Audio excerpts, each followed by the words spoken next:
Hi friends, in my first video related to electrostatics, I have told you about the Coulomb's law, which gives you the expression for electric force between the two charges.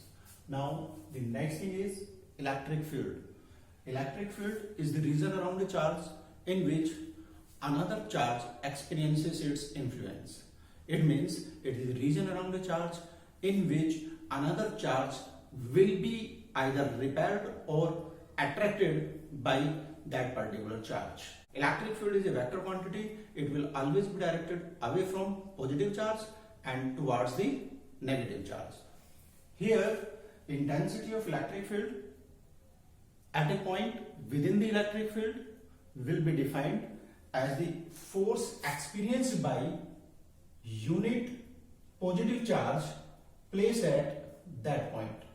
It means intensity of electric field E is equal to force experienced divided by magnitude of charge that has experienced the force F. From this expression we can find that electric field is directed in the direction of force experienced by positive charge, and also the SI unit of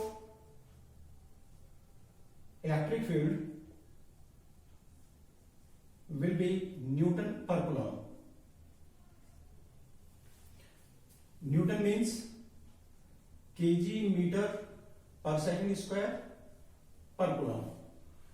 It means its dimensional formula kg m l t minus 2 and Coulomb ampere into second, so ampere minus 1 into time minus 1. This is equal to m l t minus 3 a minus 1. It will be the dimensional formula for electric field. Now the next thing is electric field due to a point charge.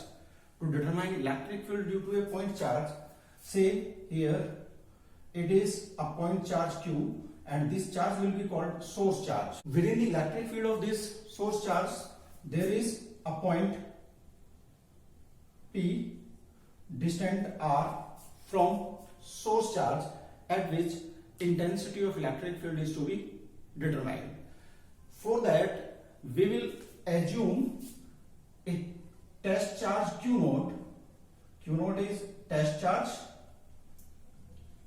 and it must always be approaching to 0.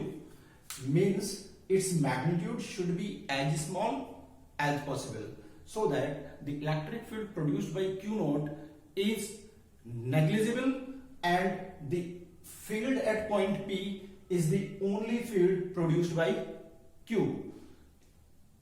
Electric field of Q naught does not affect the electric field of charge Q. This charge Q, if it is positive, will exert a force F on positive test charge Q naught, and this force divided by magnitude of test charge will give you the electric field due to Q at point P. So electric field at P due to Q E is equal to F upon Q naught. Here we are considering only magnitude. Direction of electric field will be same as that of F, that is away from positive source charge. If the charge would be negative, then the direction of this force will be towards the negative charge, because the direction of force experienced by negative charge due to the positive charge will be towards the positive charge. F upon Q naught. Now what is F? By Coulomb's law, F is 1 over 4 pi epsilon naught Q naught upon R square, and this is to be divided by Q naught.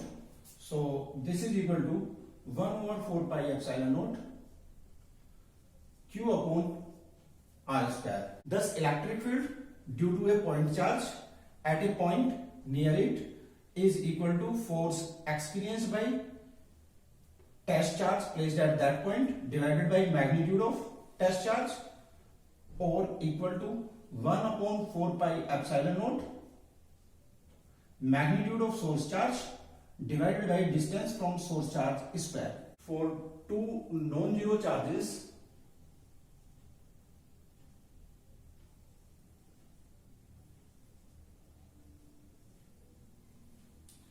force between them F equal to 1 over 4 pi epsilon naught q naught upon r square will be 0 if 1 upon r square equal to 0, as q and q naught are not 0.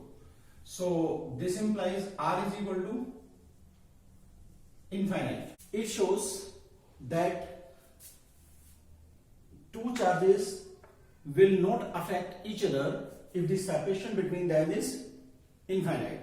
Also, if charge is non-zero, if q is not equal to 0, then electric field due to this charge E is equal to 0 implies 1 upon r square is equal to 0, implies r is equal to infinite. It shows that electric field of a charge will extend up to infinity. Hence, the distance, if distance between two charges is infinite, then both the charges will be outside the field of each other, hence will not influence each other. It means the force between the charges will become 0 and electric field will also become 0 at infinite. Since infinite means not defined, hence infinite means the distance at which the effect of charge vanishes. It means the distance at which charge ceases to influence other charges. If a charge is of a small magnitude, then its effect will be experienced only up to a small distance.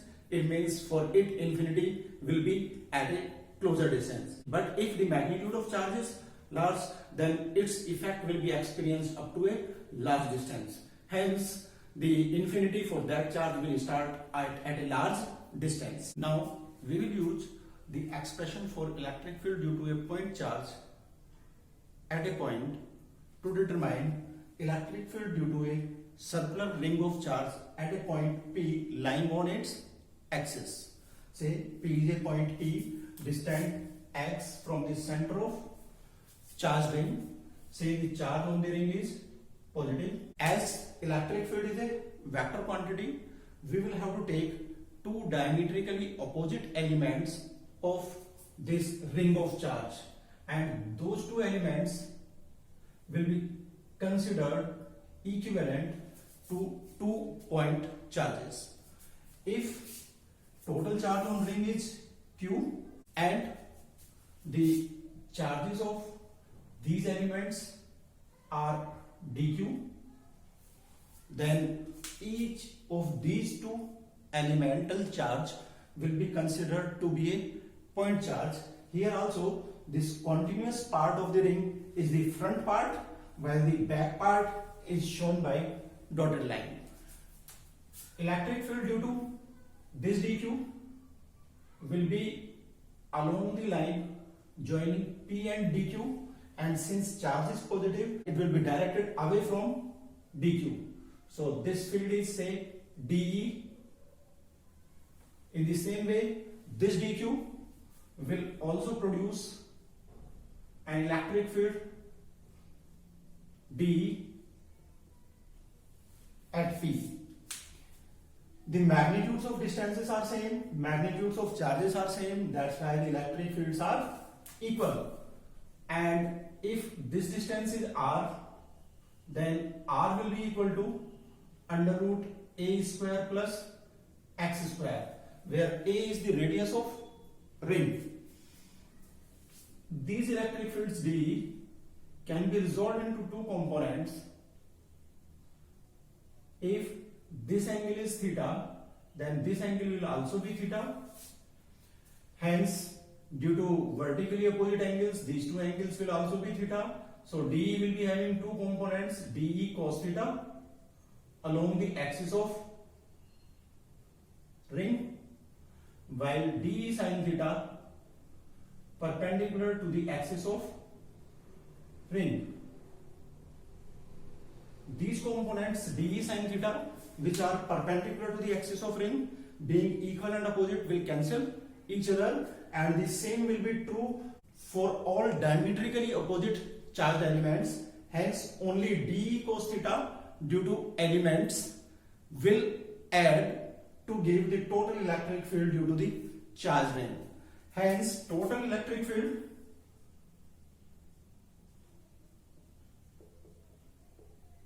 at P E equal to integral dE cos theta, because dE sin theta are cancelling in pairs. So E is equal to integral dE cos theta, and this is equal to integral electric field due to dQ 1 over 4 pi epsilon naught dQ upon distance square, distance is r, into cos theta. Here, for all elements lying on this ring, theta will be constant, r will be constant, and hence this integration will lead to 1 over 4 pi epsilon naught r square into cos theta integration of dq. Integration of dq means integrate 1 with respect to q. This is equal to 1 over 4 pi epsilon naught r square and cos theta base upon hypotenuse, that is x upon r, and integral dq means dq, sum of all dq's will give the total charge on the ring, and total charge on the ring is taken as q into q. So E is equal to 1 over 4 pi epsilon naught qx upon r cube, and r is under root a square plus x square, so under root a square plus x square whole cube, that is a square plus x square raised to the power 3 by 2. If a medium of dielectric constant k is around the ring of charge, then E is equal to 1 over 4 pi epsilon naught k qx upon a square plus x square raised to the power 3 by 2. For center of ring, x is equal to 0 implies E at center is 0. It can be seen in this way also. If it is a charged ring having uniform positive charge all over its periphery, then for each diametrically opposite pair of elemental charges, electric fields will be away from the elements, hence in opposite directions, and these two will cancel each other, and it will be true for all diametrically opposite pairs of elemental charges. That's why the total electric field at the center will be 0. Now if distance x greater than a, then E is equal to 1 over 4 pi epsilon naught k qx upon a square will be negligible as compared to x square x cube. This implies E is equal to 1 over 4 pi epsilon naught k q upon x square. This expression being same as that for the electric field due to a point charge, we can say that if the distance of point P is very large as compared to the radius of ring, then ring will behave like a point charge. As electric field is a vector quantity, superposition principle applies to electric field also. That is, if there are several point charges Q1, Q2, Q3, Q4 and so on, out of which a few may be negative, and the distances of these charges from a point P are R1, R2, R3, so on. Then the electric field due to Q1 at the position of point P will be away from Q1, say E1. That due to Q2 will also be away from Q2 along the line joining Q2 and P, say E2. Due to Q3 being negative, it will be directed from P to Q3, yani towards Q3.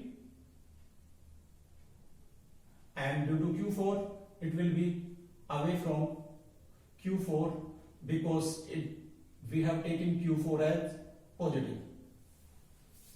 And so on. Now, net electric field at P due to these charges, E will be equal to E1 plus E2 plus E3 plus so on. Thus, net electric field at a point due to various charges present around it will be equal to the vector sum of the fields at P due to individual charges. It is principle of superposition of electric fields. Next thing, electric lines of force या फिर electric field lines. These are the smooth curves within the electric field tangent to any point on which gives the direction of electric field at that point. Also, you can say if an isolated positive charge is placed in electric field, then the path along which that isolated positive charge within the electric field will move will give the electric line of force in that electric field. It means these are the paths along which an isolated positive charge placed in electric field will move if free to do so. That is free to move. Now the properties of electric lines of force. The properties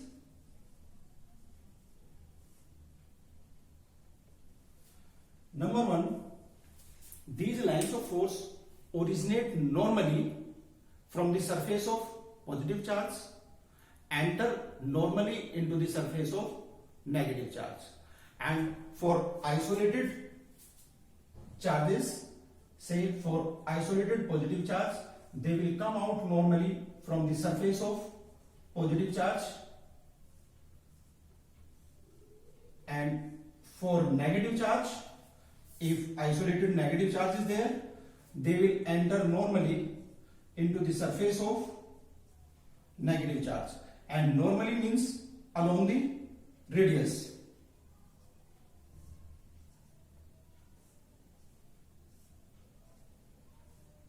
Like this.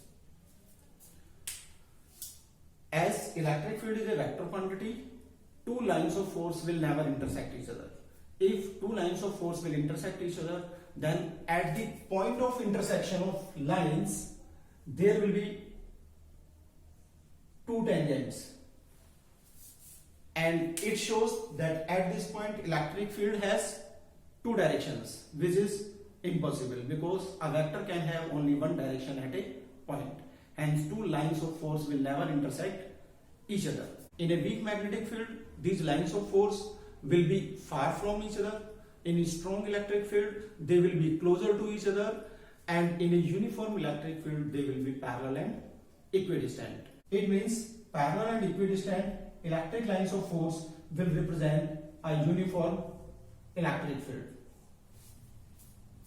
If separation between them is gradually decreasing, then it means we are moving from a weak field to a stronger field. And if the lines of force are diverging, then it means we are moving from a region of strong electric field to a region of weaker electric field. As electric field within a conductor is always zero, these lines of force cannot pass through the conductor. They will terminate only at the surface of conductor. These lines of force have a tendency to deviate laterally. Deviate laterally means deviate perpendicular to their length. If these are the lines of force, then they will deviate perpendicular to their length. It accounts for repulsion between like charges. Say we are having two positive charges. When these two positive charges will be brought closer to each other, then their electric field lines will begin to deviate perpendicular to their lengths. This deviation in lines of force will be produced at the cost of work done in bringing the charges closer to each other. It means that work done in bringing the charges closer to each other will get stored in the electric field as the potential energy. When the charges will be left, then this potential energy stored in the field will convert into kinetic energy, and these two charges will move backwards at the cost of that kinetic energy. It means the deviation of electric lines of force perpendicular to their length accounts for repulsion between like charges. Also, these lines of force have a tendency to contract along their lengths. It means if there are two opposite charges, then electric lines of force starting from positive charge will enter into negative charge, and since these lines of force will be having a tendency to contract along their lengths, when these lines of force will contract, these two charges will come closer to each other.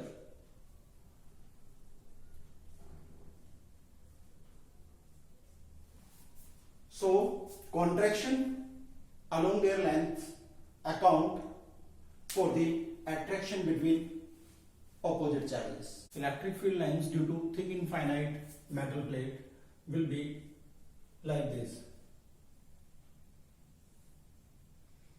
Parallel and equidistant lines will show uniform electric field, and the charge we have taken as positive on the metal plate. Electric field lines between two thin infinite sheets of charge will be like this. Again, electric field in between the sheets will be uniform. Near the end, electric field lines will be a bit curved, showing the presence of weaker electric field near the ends. This sheet is taken as positively charged and this one is taken as negatively charged.